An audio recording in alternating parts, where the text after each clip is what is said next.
Praise the Lord. Welcome to our Daily Bread Tales YouTube channel. நான் உங்க angel பேசுறேன். நம்ம சேனல்ல டெய்லி ஒரு வேதாகம வசனத்தையும் அதற்கேற்ற ஒரு வாழ்க்கை செய்தியையும் நம்ம பகிர்ந்து கொள்ளலாம். இன்னைக்கு அவரோட வார்த்தை என்னன்னு கேட்போமா? வாங்க. நீங்கள் கோபம் கொண்டாலும் பாவம் செய்யாதிருங்கள்.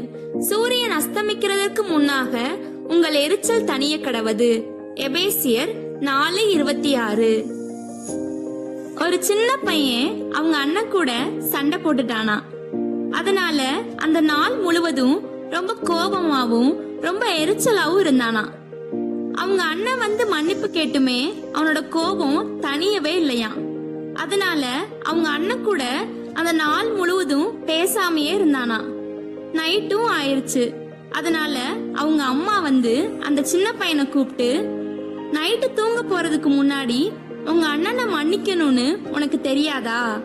சூரியன் அஸ்தமிக்கிறதுக்கு முன்பாக உங்கள் எரிச்சல் தனிய கடவுதுன்னு நம்ம பைபிள்ல வாசிக்கிறோம்ல அப்படின்னு சொன்னாங்களாம். அதுக்கு அந்த சின்ன பையன் அவங்க அம்மாட்ட, சரிம்மா நான் அண்ணனை மன்னிச்சிடுறேம்மா அப்படின்னு சொல்லாம, சூரியன் அஸ்தமிக்காம நிறுத்தி வைக்க என்னால முடியாதேம்மா அப்படின்னு சொன்னானா. இப்படிதாங்க நம்மளும் நம்ம சுவாபத்தை விட்டு கொடுக்க மனதில்லாம இருக்கிறோம். கோபத்தை விட்டு விட வேண்டும்னு நம்ம பைபிள்ல வாசிச்சாலும் அதுக்கு கீழ்ப்படிய மனதில்லாம இருக்கிறோம். சகலவிதமான கசப்பும் கோபமும் மூர்க்கமும் நம்மளை விட்டு உடனே நீங்கிறனுங்க. ஒருவருக்கொருவர் அன்பாவும் தயவாவும் மன உருக்கமாவும் கிறிஸ்து நமக்கு மன்னிச்சது போல நம்மளும் ஒருவருக்கொருவர் மன்னிக்கணுங்க. சூரியன் மறையாம நிறுத்தி வைக்க நம்மால முடியாது.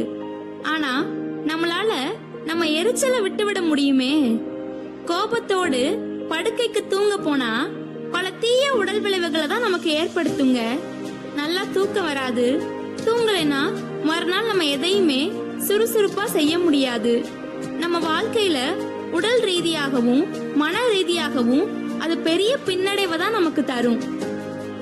அதனால இன்னைக்கு நீங்க யார் மேலையாவது கோபமாவோ எரிச்சலாவோ இருந்தீங்கன்னா உடனே உங்க கோபத்தெல்லாம் விட்டுட்டு அவங்கள மன்னிச்சு அவங்கள ஏற்றுக்கொண்டு அவங்க மேல அன்பு கூறுங்க.